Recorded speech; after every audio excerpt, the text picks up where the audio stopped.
అందరికీ నమస్కారం. ఏంటి మంగపతి మళ్ళీ వచ్చాడు అనుకుంటున్నారా? ఉంది.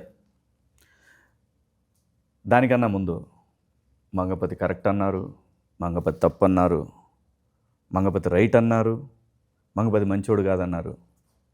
ఏమనుకున్నా మంగపతిని మాత్రం మీ మనసుల్లో ఉంచుకున్నారు. ఈ మంగపతిని ఈరోజు మన దగ్గరకు ఒక పంచాయతీ వచ్చింది. చూస్తే వాడు మరీ మంగపతి కన్నా తేడా ఉన్నాడు. ఆడి కూతురుది ఏదో పంచాయతీ. మామూలే కదా, లవ్ స్టోరీ. చూద్దాం. అరే అంకా, నన్ను పిలవండి రా. నమస్తే అన్న. పల్లెటూరు నుంచి వచ్చిన ఈ వెంకన్నను ఈ మంగపతి గలుడు చాలా ఆనందంగా ఉందన్న. నాదేం కొత్త కథ కాదన్నా. నీ కథే నా కథ, నీ బాధ నా బాధ ఒకటే. కానీ నీ వెనకాల జనం, మంది, బలగం, డబ్బున్నదన్నా. నా కాడ ఏముందన్నా? నా కాడ నా కూతురి మీద ప్రేమ. గదే నా జనం, గదే నా బలం, నదే నా బలగం. అట్లాంటిది ఈ నా కొడుకు బ్యాండ్ కొట్టుకునేటోడు నా కూతురికి లైన్ వేసి దాన్ని మాయలా పడేసి ఇప్పుడు అది వాడినే పెళ్లి చేసుకుంటా అనే స్టేజ్కి తీసుకొచ్చిండన్న. తప్పన్నా ఇది? కరెక్ట్ కాదన్నా ఇది? దీంట్లో ఏం న్యాయం ఉందన్నా? నువ్వు న్యాయం చెప్తావని నీ కాడకు వచ్చినా అన్న. నువ్వే న్యాయం చెప్పాలి. నీకు ఎక్కడ నచ్చలే రాజుగాడు? అన్న, నాకు గవర్నమెంట్ ఉద్యోగం ఉన్నది. నా పెండ్లం నాకు ఉద్యోగం ఉన్నదని పెళ్లి చేసుకున్నది. అవలాగానే లేక ఇళ్ళల్లో తిరుగు, రోడ్ల పాటు తిరిగితే చేసుకోరా. మరి అట్లయితే ప్రపంచమంతా మొగుళ్ళందరికీ గవర్నమెంట్ ఉద్యోగాలు ఉండాలంటావా ఏంది? ప్రపంచంలో మొగుళ్ళని నేనేం చేసుకోవాలన్నా? నా కూతురు మొగుడికి గవర్నమెంట్ జాబ్ కావాలి, లేకుంటే నేను చేయ.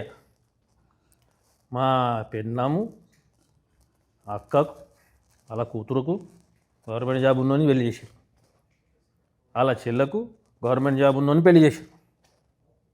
మరి నేనేమో అవలగానా అన్నా? నా కూతురు ఏమైనా అవలదా? నా కూతురు కూడా గవర్నమెంట్ జాబే కావాలి, అంతే. ఉద్యోగం లేకపోతే ఇవ్వద్దు అనుకున్నావు, అంతే అన్న. మరి ఏదో తప్పుడు కేసు పెట్టి లోపల తోయాల్సింది కదా, ఎందుకు అంత తెచ్చినావు? మా ఊర్లో తప్పుడుకి ఇప్పుడు కేసులు ఏమి ఉండదన్న. కాలు చేతులు ఎర్రగొట్టుడు, సంపుడు, బొందబెట్టుడు, మా కాడ గియే కేసులు. మరి అయ్యేం చేయలేగాను అన్న. నిన్ను కూడా ఇట్లనే అన్నారు కదన్న, కేసు పెడితే తప్పు చేసినావు మంగపతి అని. కాదన్న, తప్పు చేయలే నువ్వు. ఆ బాడుకొనా కొడుకులకు కరెక్ట్ చేసినావు నువ్వు. నేను మా ఊర్లో పద్ధతి ప్రకారం చేసిన. ఒక వర్గానికి నువ్వు ఇన్స్పిరేషన్ అన్న. నా ఫ్యాన్స్ ఉన్నారంటావు? నాకా అన్న? నాకు చాలామంది అన్న. నేను నీకు పెద్ద ఫ్యాన్ అన్న. నువ్వు ఏడైతే బంద్ చేసినావు ఆడకెళ్ళి షురూ చేసిన నేను. నువ్వు ఒకసారి మా ఊరికి వస్తే తెలుస్తుంది కదన్న, గవర్నమెంట్ జాబ్ లేకుంటే ఎట్లా చూస్తారని. కానీ పోరగాడు మంచి బాగున్నాడు కదా. ఏం చేసుకుంటామన్నా బాగుంటే? ఇంట్లో అద్దం లెక్క పెట్టుకోవాలి. కూడెవడు పెడతాడు, బట్టెవడు పెడతాడు, తిండెవడు పెడతాడు, సంపాదన ఎవడు చేస్తాడు. నాకా కాలువాలు మన కాలుండి కూడా కుంటాడు అన్నాడు. ఉద్యోగం లేకపోతే కాలుండి కుంటాడు అవుతాడన్న. నా కూతురుని మంచిగా చూసుకునేటోడు కావాలన్న, అంతే. వినలే. మరి నువ్వే చెప్తున్నావు మంచిగా చూసుకునేవాడు కావాలన్నావు. అవునన్న. మళ్ళీ ఉద్యోగం కావాలంటున్నావు. ఉద్యోగం ఉన్నాడు మంచిగా చూసుకోకపోతే ఏం చేస్తావు? నేను చూసుకుంటున్నానన్న పెళ్ళంని అట్లనే. ఉద్యోగం ఉంటే పైసలు ఉంటాయి, పైసలు ఉంటాయి. నీ వయసు అయిపోయినాక ఏం చేస్తావు? అందుకే వయసు ఉన్నప్పుడే ఏమైనా సరి చేద్దామని చెప్పి. నీ వయసు అయిపోయినాక ఏం చేస్తావు? ఒకవేళ నీ బిడ్డను బాగా చూసుకోకపోతే ఏం చేస్తామని? నిన్ను చూసేవాడు ఉండదు కదా. మరి అదే ఊళ్ళో కూడా అయితే వాడు మంచిగా చూసుకుంటాడేమో కదా నిన్ను. నీకు ఆ కాలు లేదు, పిల్లమా కొంచెం నీ కాలు చేయి పడిందంటే, ఇంకా రెండు చేతులు కూడా పడ్డాయంటే పిల్లం కూడా నిన్ను బయట పెట్టుడే బొంద పెట్టుడే, రెండిట్లో ఏదో ఒకటి ఉంటుంది. నా గురించి అంత ఆలోచించాలి అన్న నేను. నా కూతురు మీద ప్రేమ, నా బిడ్డ అంటే నాకు ఇష్టం. చిన్నప్పుడు దానికి చీమ కుడితే ఈ కుంటి కాళ్ళతో పోయి చీమను చంపినా అన్న నేను. గుడ్డలు కొనిచ్చిన, మంచి తిండి పెట్టిన. నా బట్టలు చూడండి ఎట్టుంది. దానికి ఎట్లా కొనిచ్చిన నా బట్టలు? పట్టు చీర.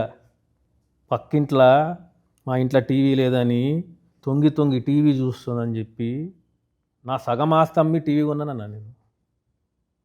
కలర్ టీవీని ఎట్లా మనము కొనుక్కుని రుద్ది క్లీన్ చేసి పెట్టుకుంటాం, దానికన్నా మంచిగా చూసుకున్నాను దాన్ని. దాని అమ్మకు కూడా ఏమీ అన్న నేను ఎప్పుడు. నా జిందగీలో ఒకటే కోరిక ఉండే, నా బిడ్డ ఏడున్నా కూడా సుఖంగా ఉండాలి, నవ్వుతూ ఉండాలి. ఏం చేయలే అన్న దానికి, ఏం చేయలే చెప్పన్నా. మా ఊర్లో ఎవరైనా తీసుకురమ్మని చెప్పు, వెంకన్న ఆయన కూతురికి ఇది చేయలే అని అడగమను అని చెప్పమను, నన్ను నేనే పొందబెట్టుకుంటా. అంత ప్రేమించినా దాన్ని నేను. ఏమి ఇయ్యలేదన్న దానికి, చదువు చెప్పలేదా, బట్టలు కొనియలేదా, తిండి పెట్టలేదా. అంత దగ్గర చూసుకుంటే వాడు ఎవడో గొట్టంగాడు వచ్చి బ్యాండ్ కొట్టుకునేటోడు ఆడొచ్చి 4 కుళ్ళు జోకులు చెప్పి షికారు తిప్పి లూన పైన టప్పులు కొట్టి ప్రేమ మాటలు 4 చెప్తే అది వాంత లేచిపోతుంది అన్న. అంటే ఇన్నేళ్ళు చిన్నప్పటికెళ్ళి నేను చేసింది గది ప్రేమ కాదు. వాడెవడో మొన్న వచ్చి 2 కథలు చెప్తే అది ప్రేమ. గిట్లుంటుందా అన్న? అంటే అయ్యా మళ్ళీ ఇదే అన్నా నా బతుకు. ఇవన్నీ చెప్పుకోవాలన్నా, ఇది తప్పనేది, ఇది తప్పు అన్నా. రేపు పొద్దుగాల నా బిడ్డకు ఎవరైనా గవర్నమెంట్ సంబంధం ఉన్నోడు వచ్చి నేను చేసుకుంటా నీ బిడ్డనంటే గుండెకాయ కోసి దానికి ఇస్తానా, గుండెకాయ కోసి ఇస్తా దానికి. గది నా ప్రేమ అంటే. ఆడిస్తాడు అన్నా, గుండెకాయ ఇస్తాడు ఆడు రాజుగాడు. మంగపతి ఇట్లా చేస్తాడా అన్నా? నువ్వు నా జాగాలో ఉంటే ఇట్లా చేస్తావు అన్నా? నువ్వు తండ్రివి కావా? నీకు ప్రేమ లేదా నీ కూతురు అంటే? ఎవడైనా ఇట్లా చేస్తే నువ్వు ఊకుంటావన్నా? మంగపతి ఊకుంటాడా? ఊళ్ళో వాళ్ళందరూ అంతే చేసిరా? ఊర్లో వస్తుంది నాకు తెలియదన్నా. నాకు ఎట్ట దోచినా గట్ట చేసిన అన్న అంతే. అసలుకి లవ్వుకి ఇవ్వేందన్నా అర్థం కాదు నాకు. ఆయన వయసు ఎంత, ఆడి ఇంటి చుట్టుపక్కల తిరుగుడేంది, బ్యాండ్ కొట్టుడేంది, ఇక పనికి మాల వాళ్ళు ఏంది దాంతోటి. ఇట్లనా మా ఊర్లో నా ఇజ్జత్ ఏం కావాలి? నా బిడ్డని పెళ్లి చేసుకునేటోనికి గవర్నమెంట్ జాబ్ ఉండాలి. నా గవర్నమెంట్ జాబ్ ఉంది కాబట్టి మా ఊర్లో ఇజ్జత్ ఇస్తున్నారు నన్ను. గవర్నమెంట్లో జాబులు ఇస్తలేవు కదా, లేవు కదా, ఏం చేయాలి? అందుకే అన్న అని పట్నం పోమని చెప్పిన.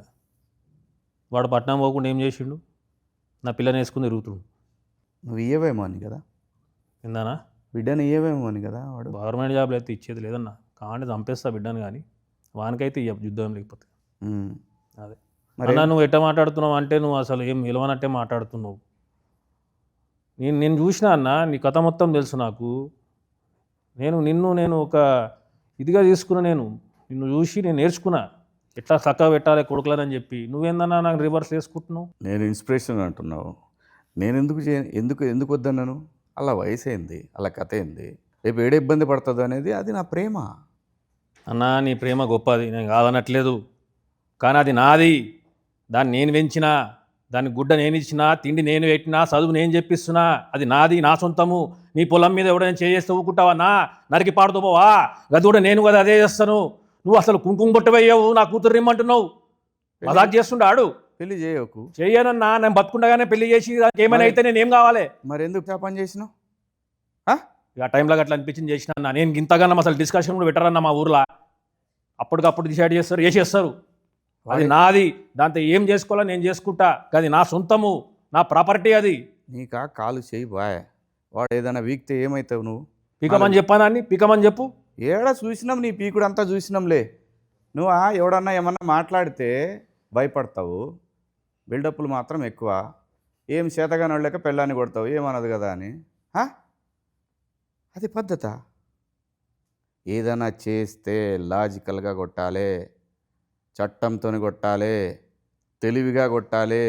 నీ బిడ్డని కాపాడుకోవడానికి ఒక గంప పెట్టినావంటే ఆ గంప కింద ఆ బిడ్డ ఉందంటే గంపనెట్ట కాపాడుకోవాలో చూడాలి కదా అన్నా. ఇవన్నీ పట్నంలో మీరు ఎరిగిర్రు, పెద్దగా ఎర్రు, ఇవన్నీ నడుస్తాయి మాడ. ఇంత మెత్తగుంటే నడవదన్నా. ఈ కొడుకులతోటి పొలం మీద పురుగులు పడితే మందు కొట్టాలా? మన ఇంట్లో అమ్మాయి ప్రేమలో పడితే వాని మీద యాసిడ్ పోయాలి. గది ఒక్కటే మా కాడ. బాగానే ఇన్స్పిరేషన్ తీసుకున్నారు వీళ్ళు నన్ను రాంగ్ రూట్లా. సో యాసిడ్ పోస్తానంటావు? పక్కా. ఇంకొక యాంగిల్ ఆలోచిస్తే బాగుంటుందేమో. ఇప్పుడు ఇదే రాజుగాడు ఉన్నాడు, వాడి దగ్గర బ్యాండ్ కొట్టుడు చాలా మంచి టాలెంట్ ఉంది. వాడు రేపు పొద్దున ఏదైనా మ్యూజిక్ కంపెనీ పెట్టుకొని నీ కూతుర్ని ఇంకా పెద్ద లెవెల్లో తీసిపోతాడేమో. నాకు ఈ పెద్దోడావుడు, పెద్ద మనిషిరావుడు, రేగి పనులు ఏడు బంద్ చేయరు అంతా. రేపు పొద్దున నేను చస్తే నా పిల్లలకు పెన్షన్ వస్తుంది. వాడు గవర్నమెంట్ జాబ్ లేదు, చస్తే నా కూతురు ఇంటికి వస్తుంది. దాన్ని చూసి నాకు టెన్షన్ వస్తుంది. అప్పుడు కూడా పెన్షన్ వస్తుంది. గవర్నమెంట్ ఇప్పుడు ఊరు తెచ్చిన వాళ్ళకి ఇస్తున్నారు పెన్షన్. అంటే చచ్చిపోమంటావు నన్ను? మరి నువ్వే చెప్తున్నావు కదా అది. అన్న నేను చచ్చిపోయే రకం కాదు, చంపే రకం అన్న నాకు అది ఇష్టం లేదన్న. బ్యాండ్ కొట్టుకుంటా ఊరంతా తిరుగుకుంటా. నా గవర్నమెంట్ జాబ్ కావాలి అంతే అన్న. సరే మరి బిడ్డ కడిపోయింది ఏం చేస్తావు? కడుపు తీపిచ్చేస్తామన్నా. తీపిస్తే ఎట్లా ఊరుకుంటారు? ఏం చేస్తావు? కడుపు లేదా క్వశ్చన్ లేదు. నీ కాడ ఏం సవాల్ లేదు. ఇచ్చి పైదానే అవుతా ఏం చేయాలో నీకు తెలియదు. ఆ టైంకి నీ ఇష్టం వచ్చినట్టు చేసేసినావు. అంతే ఇప్పుడు అన్నా. మొత్తం నాకు నీ అంత దిమాగ్ లేదన్నా, నేను చదువుకోలేదు మొత్తం సత్యానాశ చేసి పడేసినావు. అన్న. నువ్వు నన్ను సపోర్ట్ చేస్తా అనుకుంటే వాడిని సపోర్ట్ చేస్తున్నావు ఏందన్నా? సపోర్ట్ చేయాలంటే లాజిక్ ఉండాలి. లాజిక్తో కొట్టాలా, మ్యాజిక్తో కొట్టాలి, చట్టంతో కొట్టాలి. నాకంత తెలివి నాకు లేదన్నా. ఇట్లా తెలివి లేకపోబట్టే మంగపతిని విలన్ అనుకుంటున్నారు. అన్న అనుకోని తెలివి అన్న, పెట్టుకోవాలి. నేనైతే నేను హీరో అనుకుంటున్నా. నన్ను అడగాలి కదా అని వచ్చి ఏం చేద్దామన్నా అని. నన్ను అడిగితే నేను చెప్తుండే కదా. ఇంకా జల్దీ అయిపోయింది అన్న అంతా. ఇప్పుడు కలిసినా కదా చెప్పి ఏం చేయాలి? ఏం బీకినావు చివరికి? అన్న నువ్వు హెల్ప్ చేస్తావని వస్తున్నావు, నన్ను వేసుకుంటున్నావు, ఏం చేద్దాం చెప్పన్నా? నేను ఎవరిని వేసుకోను. నేను చెప్పేది ఒక్కటే, తప్పు చేసిండా, దొంగతనం చేసినా కేసు పెట్టు. నీ కూతురని కలబడుతుండా కేసు పెట్టు. నీకు తెలిసిన పని ఏదైనా సరే ఒకటి తెలివితో చేయాలి తప్ప మనం ఇష్టం వచ్చినట్టు పోతే సమాజం మొత్తం మనకు అగేన్స్టే కూర్చుంటుంది. అప్పుడు ఏం చేస్తాం? అన్నా వాని మీద కేసు పెట్టుడు, బుర్ర పెట్టద్దన్నా అని బొంద పెట్టాలి. సింపుల్. కేసులు పెట్టుడు ఏందన్నా? ఇవాళ రేపు చాలా ఉంది సోషల్ మీడియా, నిన్ను బొందలో పెడతారు. నన్ను ఏమొస్తుందన్నా? ఫస్ట్ ఎప్పుడైనా ఆడపిల్ల పక్కకి సింపతి ఎక్కువ వస్తుంది తెలుసా నీకు? అది కదా కావాలి మనం. దాని యాంగిల్లో కొట్టాలి కదా వాడిని. ప్రతి వాడికి ఆడపిల్ల అంటే ఆ వయసులో ప్రతి వాడికి అట్రాక్షన్ ఉంటుంది. దాన్ని మనం ఎట్లా డైవర్ట్ చేయాలి? ఏమో అన్నా, మా ఊర్లో ఏం జరుగుతుందో ఏం తెలియదు. మొన్ననే ఇంత ఊరు ఎందుకు తెలియదా? ఊరు మొత్తం తెలిసిపోయాగా. మొన్న నలుగురిని పాతి పెట్టిరన్నా, బయటకే రాలే ఊరు బయటకు. ఈ నిజము గట్లనే మెయింటైన్ చేస్తున్నాం ఆడ. ఊరు లోపలికి వచ్చినోడు ఊరు బయటకు ఎవడు పోయిండు ఇవ్వని తెలియదన్నా. మరి ఇప్పుడు బయటకు వచ్చే కదా ఇదంతా. ఇక ఏం చేస్తావు, మన కిస్మత్ గలీజ్ ఉండే బయటపడ్డాం. నువ్వు రమ్మని వచ్చినా నేను పట్నంకు, నేను కలుద్దామని నీ అభిమాని నన్న నేను. నువ్వేమన్నా ఇంత సాఫ్ట్గా మాట్లాడుతున్నావు? అసలు నాతో పాటు వచ్చి వాడిని వేసేస్తావేమో అనుకున్నా నేను. వెంకన్నా, అన్నా ఏది రైటు ఏది రాంగు అనేది పక్కన పెడితే ఆడపిల్ల ఉన్న ప్రతి తండ్రి మంగపతే. ఇదైతే సత్యం. వాని కథ ఏం చేయాలనేది మనం కోర్టులో చూపిద్దాం. అన్నా మంగపతి తప్పు రాంగ్ అని చెప్పి ఎవడెవడో అరుస్తున్నట్ట కదన్నా. వాళ్ళు ఎవరో చెప్పన్నా, వాళ్ళ ఇళ్ళకి పోయి మెడలు నరుకుతా నా కొడుకులని ఒక్కొక్కడిని. చూశారు కదా, అది ఇంకో తండ్రి వేదన. ఈ కథని 15 సంవత్సరాల పాటు బొందబెట్టారు ఆ ప్రాంతవాసులు. అదే రాజు వెడ్స్ రాంబాయి కథ. నవంబర్ 21 థియేటర్స్లోకి వస్తూ ఉంది. రండి చూద్దాం ఇంకో తండ్రి ప్రేమ కథ. See you in theatres. మీ మంగపతి.